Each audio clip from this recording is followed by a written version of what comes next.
I'm quite ignorant when it comes to politics. No, it's all good. I don't know nothing about it. So I heard something about fascism, communism. What I hear there?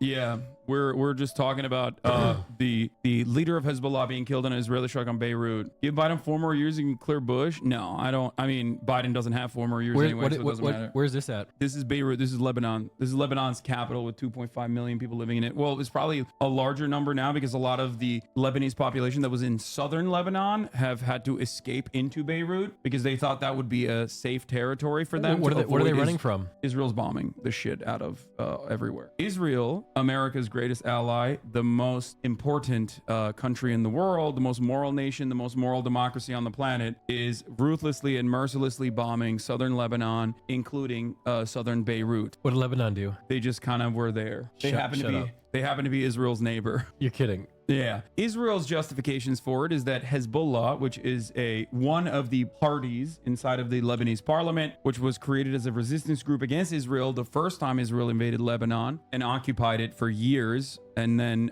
successfully fought back against Israel and removed the Israeli invasion from its territorial boundaries, and then did it again in 2006, is lobbing rockets into Israel in a tit-for-tat Wait, are you border. saying Israel's trying to expand? That's what I'm saying. Does everyone know this? Everything. You are so misinformed. Yeah, I know. I'm so misinformed. Yes, Israel's trying to expand. Yes. And our tax dollars are helping them? Well, I want my money back. Yeah, good luck. Good luck with that. Oh my God. Is this stuff that the average American district knows? of South Beirut. The average American that is informed will be informed by mainstream media, and the mainstream media usually will tell them, like, you know, Hezbollah, big bad, they're big bad terrorists, they're scary terrorists, they're Islamist fundamentalists, they're scary, scary, scary. Israel good, Hezbollah bad. Israel has to do this in Lebanon because they have to take care of Hezbollah. So Lebanon has people. People are called Lebanese, right? Yeah. So one of my neighbors growing up was Lebanese, and he had a daughter who was 1 year younger than me. She was really hot. Don't know what that has to do with anything, but all right. Wait, I wonder if she's single now. A sprawling suburb hollowed out by Israeli Austin is Lebanese. Really? Yeah, half. That makes bombs sense.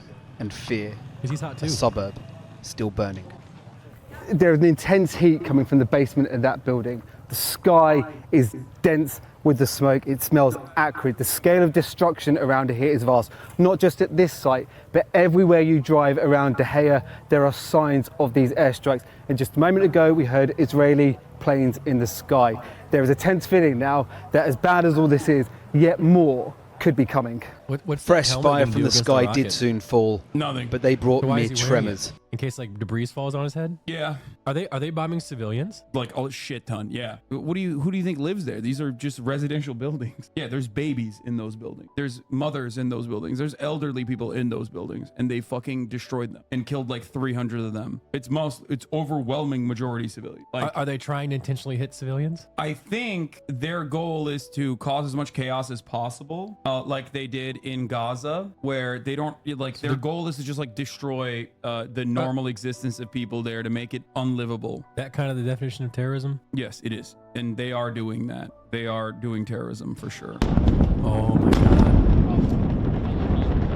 Compared to the seismic eruptions that leveled large parts of De Gea last night. The city looks An beautiful. overwhelming use of force focused on Beirut is a beautiful city. Like Lebanon is a beautiful country. Beirut is a beautiful city. Like it is a very modern city. Like it's a city. I see a shopping center right there in the bottom left. It just looks like, and you know, it's no different than like Paris, you know what I mean, or Chicago or some shit. It's just like a city. Breaking Hezbollah's command and control center and decapitating an entire movement.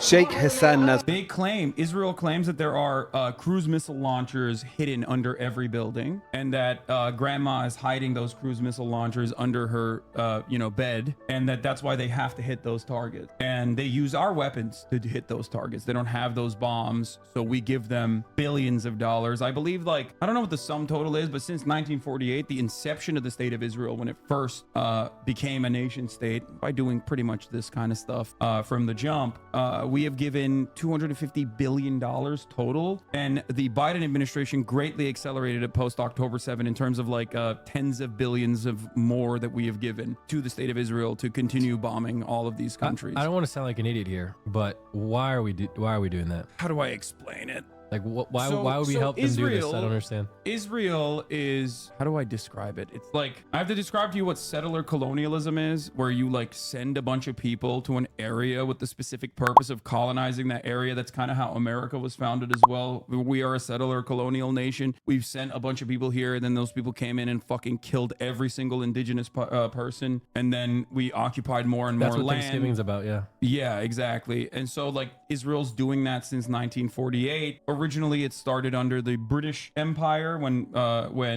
England or British Empire took over Palestine, the area that is called historic Palestine, and they didn't really like Jewish people a lot. This is like Wait, pre who World didn't? War II. Who didn't? Most people in Europe did not. They were very anti-Semitic. And so they were like, oh, we don't really like Jews that much. We should just send them somewhere. Where can we send them? A lot of the Christian Zionists predate almost like Zionism being like a Jewish movement. There was a guy named Balfour, Lord Balfour, who made a declaration. Basically, was like, we should ship all of the Jews here in England to the desert instead, to historic to mandatory Palestine. And that's basically how it started in like the early 1900s. One guy did this. Post World War One, after they took over Palestine from the Ottoman Empire.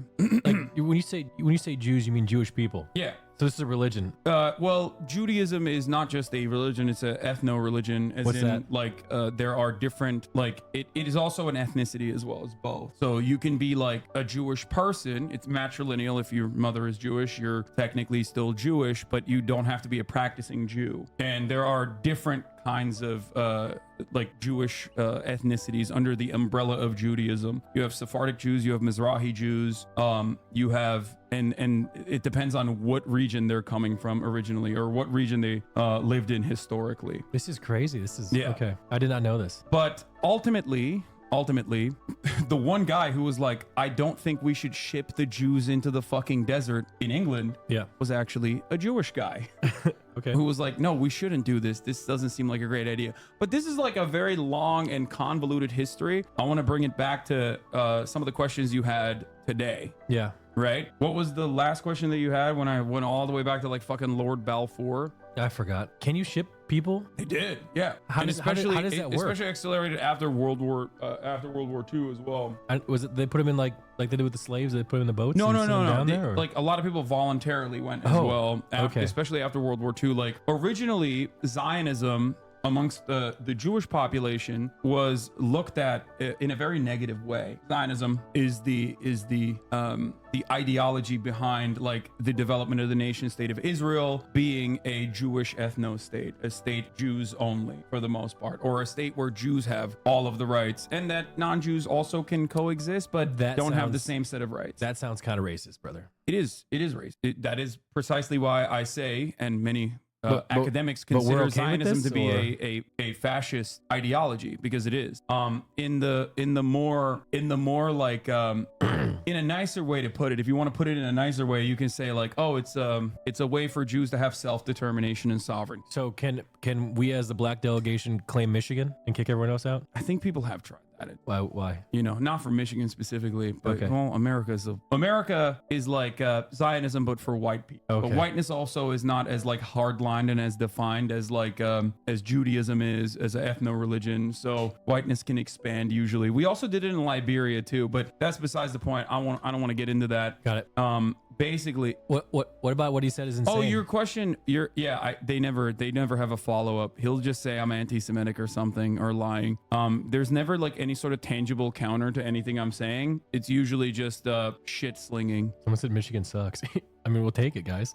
Oh, you asked why we fund Israel so much. Yeah, So, why? There's a couple different reasons, but I think the most reductive way to explain it, the easiest way to explain it, you are presenting history in such a one-sided manner. Yeah, you're right, totally. It's a very one-sided manner, because it is. It is a one-sided manner. It is a moral wrong. If you are anti-fascist, Zionism at the time was very reasonable. Yeah, that's why all the early Zionists now sound exactly like me, right? Fucking Albert Einstein. Go read his letters about how Jewish fascism is turning into Nazism, and you'll understand that like perhaps early Zionists who were critics of what the Zionist project became as soon as they understood that the fundamental principle behind a land without people for a people without land was wrong, because there was people there. It wasn't a land without people. Without a state, Jews are being persecuted all around the world. Dog, what are you talking about? You think anti-Semitism has been dealt with now because Israel exists? It's worse now, okay? It's gonna get even worse now, as a matter of fact, because Israel keeps bombing everything and saying we're doing this for Judaism,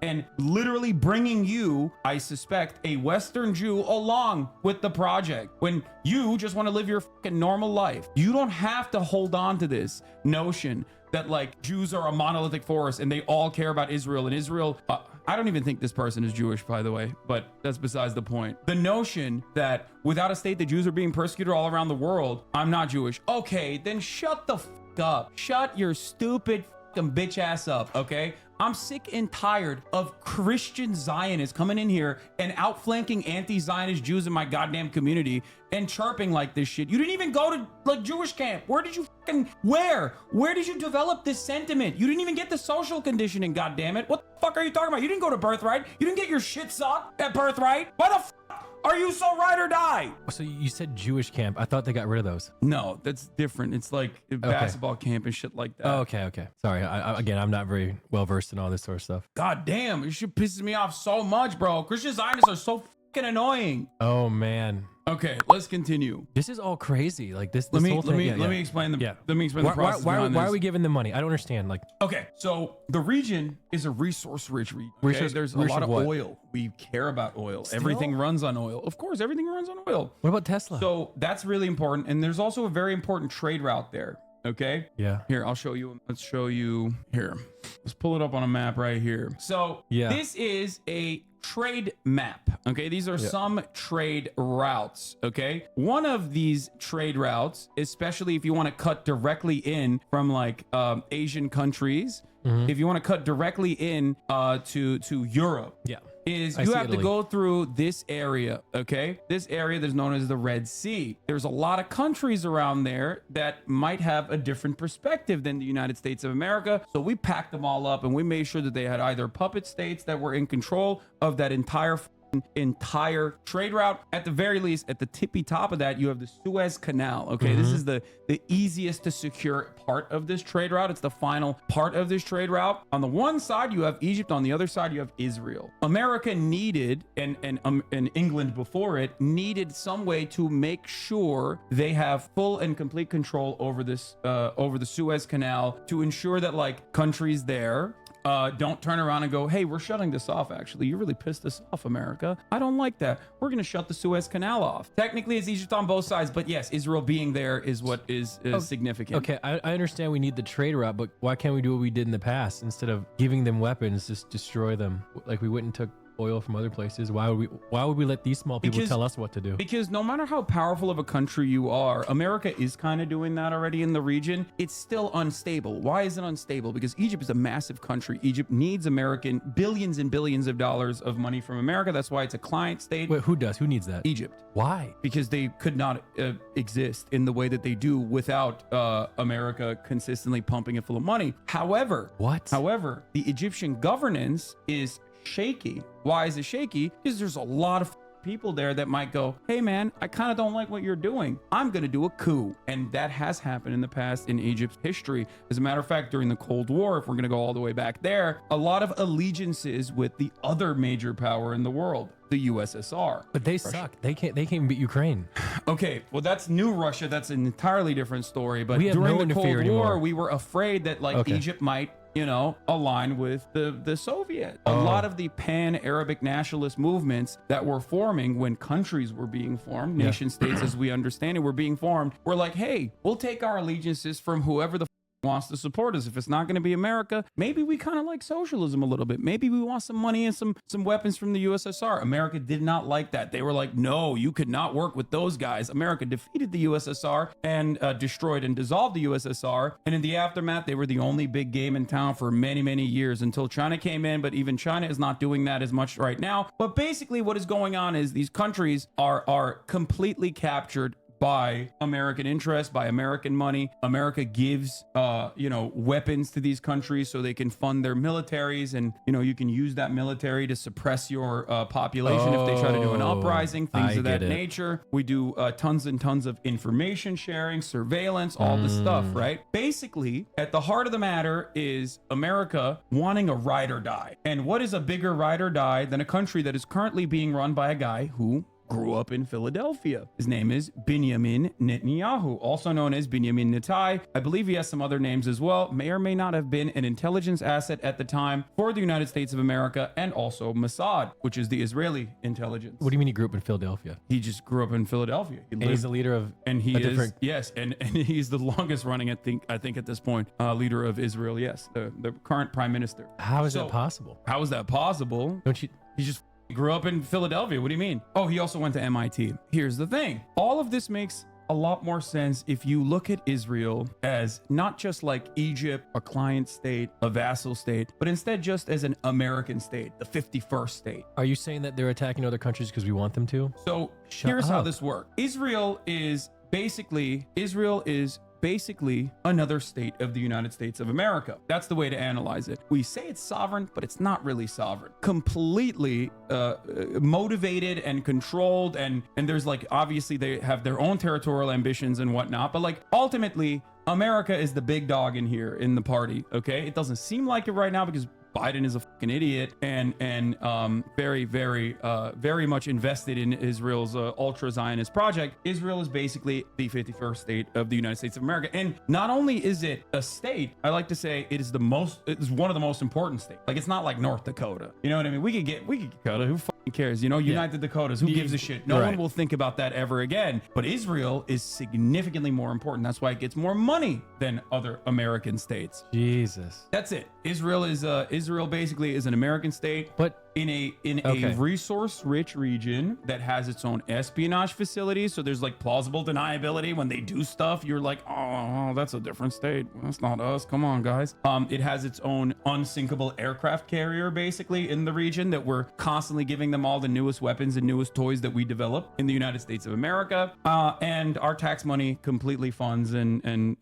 props up the Israeli state. And that is precisely the reason why in the American stock market, there are more Israeli companies than there are Indian companies and like 3 or 4 other nations combined. So our partnership with Israel is like this. So who's like making these calls? Because it's Biden can't even think. So like who's making these calls? Like who's in charge? Like who's running the show here? I think a lot of the people that Biden has surrounded himself with are all on board with the interest of Israel. They're like, yeah, they're going to keep doing this. They're going to keep pummeling, but I think it's okay because, they're the good guys and everyone else is the bad guy. I don't see how this is like for the average American. Why is this good for us if Israel's pummeling this area?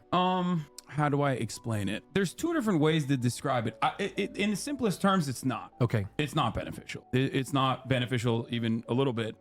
But I guess the American government does a lot of stuff that's not inherently or immediately beneficial to the American interest, but we do it anyway. Why did we go to Iraq? Why did we invade Iraq? Was that beneficial? Was that George Bush Dick Jr., Cheney, right? Dick Cheney and him, yeah. Well, okay. Dick Cheney was his vice president. There's a couple different reasons why it's beneficial for some American interests. One, we get to take oil and control oil and extract oil with Western corporations. We parse through their natural resources as we usually do in many parts of the global south. But beyond that, there's also an industry that matters perhaps the most in the United States. Broadly defined, the military-industrial complex. Okay. And basically, the military-industrial complex is very important to us because it is our manufacturing. It is at the heart of our manufacturing. It's the one kind of manufacturing that has not moved overseas when a lot of our other manufacturing has moved overseas. So making weapons. So making weapons is very important for us. Doing R&D for weapons is very important for us. Taxpayers fund the weapons research. Taxpayers fund wages.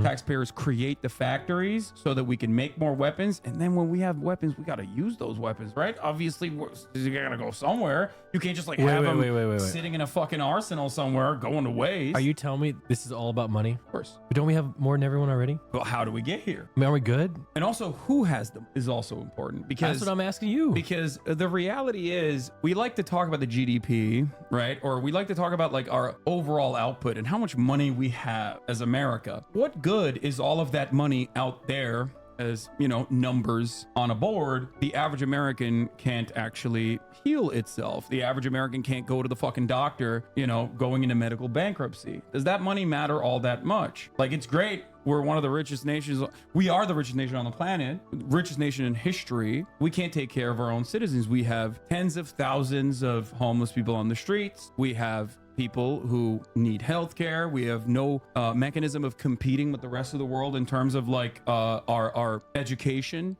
Our education is also paywalled for no fucking reason. When other countries don't do that at all because they understand it's probably better to educate as many people as possible. They have to be doing it on purpose. Yeah, I mean, it's a short-term. It's an endless death spiral caused by short-term profit. Man, we're all fucked up, huh? And that's definitely. I thought my problems were like being single and alone, but not really that big of a deal compared to this shit. So yeah, basically, the short and sweet of it is that Israel must exist. Israel must exist in the ways that it does as an American vestige of empire in a resource-rich region that is at any moment can immediately take control over a key trade route here. Because if it doesn't, then you know they're cooked. And what has actually happened in post October 7, when Israel started relentlessly bombing Gaza, a territory that is basically an open air prison that it currently and pre October 7 occupied, restricting trade, refusing to allow them to build water wells, build fucking airports, build a port for their ships. Yeah. Can they turn off like the power in the water? Yes, and they did. They did. That is not a fair fight. Defense Minister Yoav Gallant, what the fuck? In the immediate aftermath of October 7, came out and openly stated, the Defense Minister of Israel, Yoav Gallant, who is a war criminal, and that's not just me, that's the international court, the ICC, the International Criminal Court, is also has decided that he is very likely a war criminal. There's a warrant. There's an application for a warrant out for his arrest for war crimes. Yoav Gallant said in the early month of October, Israel was fighting against, and that because they're fighting against animals, they have to turn off their water, their electricity, and their food. That's what he said. And they did do that. And then people were like, hey, you can't do that. That's a war crime. And he did anyways? And then they basically, like, slowly but surely just changed the faucet a little bit. But yeah, here it is. Fifth day of heavy fighting between Israel and Hamas today as the death toll soar. More than 1,200 Israelis and 1,100 Palestinians are now dead. This was early October, October 11. Gaza cut off from food, water, and fuel as Israel's punishing bombardment continues. Man, this is tragic. Has anyone talked about a solution? Is there even one? There is, yeah. Dissolving the apartheid. That's not what I was going to talk about. The reason why I brought all this up was because the Houthis in Yemen, after a rigorous bombing campaign that Saudi Arabia, another one of our very important allies, not as important as Israel, but still very important ally in the region, alongside the UAE right here, was bombing the shit out of this country called Yemen. This country also has, different sects of Islam, like different religious sects that operate within its boundaries. And there was always some infighting. And there was a group of guys that called themselves Houthis. They are of a similar sect of Shia Muslims that are backed basically by Iran. They take control. They take control of the country in the during this genocide that is occurring in Yemen. Genocide backed by, again, American bombs that Saudi Arabia is doing. There's a full-blown blockade. People can't get food. They're bombing fucking buses and shit with American bombs. Again, we're giving Saudi Arabia bombs so they can do this, and the UAE as well. And there's different groups that they're backing. There's always like a guy that you have that you're like, oh, well, this is my guy. This guy should be in charge. Yeah. Actually, but then everyone's like, well, we fucking hate that guy.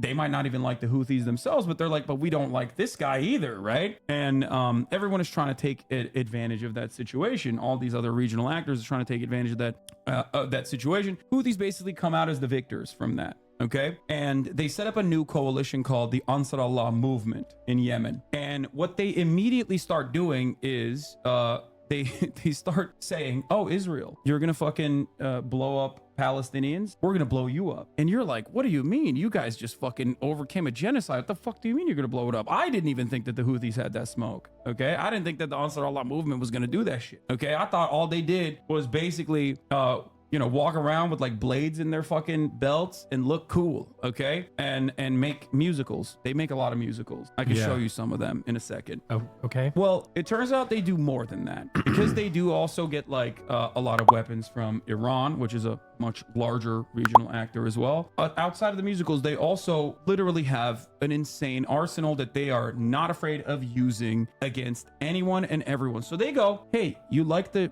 Suez Canal? You like the fucking Strait? You like the Red Sea right here? You like that trade route? It's gone. How are they going to do that? America does it all the time. How are the Houthis going to do that? Well, they go, listen, you want to fucking bring a ship through here? We're going to take it. So that's exactly what the Houthis start doing. They start fucking sending in helicopters onto fucking ships and taking over the ships like and Rust. going, it's our ship. Yes, exactly like Rust. Wait, we got to have that. They're doing cargo. We have to, yeah, here it is. This is Rust? Bro, they fucking, look at this. They got the Palestinian flag that they painted under the helicopter with the Yemen flag. They fucking they start overtaking the ships. And they're like, guess what, dog? No more trade to Israel. If you're an Israeli, if you're owned by an Israeli corporation, or if you are actually sending ships to the Israeli port of, it's not Eilat, it's the other one that is now bankrupt. But what was the other port, right? Is it Haifa? Is Haifa the bankrupt one? Anyway, there's a lot of information. I can't recall all of it. If you are sending ships into Israel, if you are owned by an Israeli subsidiary, if you're owned by an Israeli corporation, we're going to take over your ship. You cannot fucking use this trade route anymore. Guess what, bitch? It's our fucking territorial boundary, and we're gonna enforce this until you stop doing genocide in Gaza. Because they say it. They're like, listen, we don't like you. We're not a fan of you. Okay. So it's like a third party. Yeah, this is a group of people that are like, no, we care about the Palestinians. We don't want you bombing them. So we're gonna fucking take action, and we're gonna try to punish you economically to the best of our ability. And by God, they started doing that, and they were doing it real well. So they started taking over these ships. They started targeting the ships. If you pass through, they communicate with you. They're like, hey, where are you going? Whatever, blah, blah, blah. If you're trying to get in there, we're going to fucking bomb you. Are there people on this helicopter right now? Yes. What do you mean? Of course there are people on this helicopter. What do you think? It's a fucking drone? Kind of, from this angle. No, there are people on this helicopter. So this is like a hostile. They're streaming this? Yeah. Yeah. They're flexing. What? And they're coming in hot with guns. Yeah, but you have to understand, this is a deterrent, right? So like their goal is to film it and show it to the world. So like other companies that don't want to risk having this happen to their product, having this happen to their ship, literally are like, okay, we're not going to use the trade route anymore. All of a sudden, if you don't use the trade route, trade gets more expensive for the West. All of a sudden, if you can't use that trade route, the Israeli port is going to get bankrupt. Israel is not going to be able to get the materials in time that they need for waging their war. Israeli society is going to start getting upset. They're going to be like, I can't get my treats. I can't get my Amazon Prime deliveries. What the fuck is going on? I hate this. Israel sucks. I'm leaving Israel. That's the goal. The goal is to be like, yeah, your shit sucks. Okay, well then stop, doing genocide in Gaza. And this is wild. So these guys did all of this, right? They did all of this. Is that their helicopter? Yeah. That looks like a legit helicopter. It is a legit helicopter. This is wild. Yeah. So new IRL streaming idea for Extra Emily. Yeah. So they take it over. They take it over. And they tell the people in the ship, usually like mostly Filipino people, Filipino crews, and they're like, all right, we got no problems with you, but you're coming with us. We're taking over the ship. So they did that, and basically they shut down the fucking strait. Like they almost completely shut it down, with exceptions. Like if you're, I don't know, if you're like a Russian ship or some shit, if you're not going to Israel, then they let it go through. But America did not like that. America was like, we're the big bad. Who the fuck are you, bitch? We were helping Saudi Arabia do genocide to you like not that long ago. You better back down. So America started launching their fucking cruiser. They started sending their big old ships. And at the time, a lot of people celebrated it. They were like, oh, the Houthis are going to learn today why like we don't have healthcare. And they were flexing. They were flexing that we don't have healthcare because we need to because we are the dominant force globally. And I'm like, bro, why the fuck do you care about being the dominant force globally when you don't have healthcare? You're a fucking idiot. You're a loser. Anyway, Anyway, basically, they started this this operation called Prosperity Guardian, which one of my friends calls Operation Amazon Prime Shipping. But Okay. basically, what ended up happening with Prosperity Guardian is they started bombing these Yemeni positions. They were like, "We're gonna fucking mercilessly bomb you." Oh yeah, you think you can fucking Wait, who's bombing who? America and also wait, England? are we allowed to do that? England, America? We can do whatever the fuck we want. Don't big we have dog. to like declare war or something before we? No, are we just throwing bombs for fun? What? I don't know. I thought we were supposed to do stuff like that. Yeah, no. That's a cute question. No, we do whatever the fuck. Okay. Well, not we. It's them in charge. Yeah, America gets to do whatever the fuck it wants. So Oh no. basically, Operation Prosperity Guardian starts. Okay, it's a Yeah. United States-led military operation by a multinational coalition formed in December 2023 to respond to the Houthi-led attacks on shipping in the Red Sea. Here are the belligerents: the United States Navy, the Royal Navy, the Royal Australian Navy, the Royal Bahrain Naval Force, the Royal Canadian Navy, the Royal Danish Navy, the Finnish Navy. One of my favorite was the Seychelles Coast Guard, that also were like, we'll take some of that piece. We'll take a piece of that action. Anyway, ultimately, this coalition of royal navies and forces got together and they were pummeling Yemen. They were blowing up Yemeni positions where they have rockets or whatever, right? But to the Yemeni people, they were like, death is all we know. We just overcame a genocide. You think this is gonna fucking stop us? I'm gonna make more musicals now. So they did. And they started bombing American military ships, Navy ships. They even recently, and this was, like kind of reported, I'm not entirely sure, but I think they might have even targeted the naval vessel for refueling the other naval ships in the region.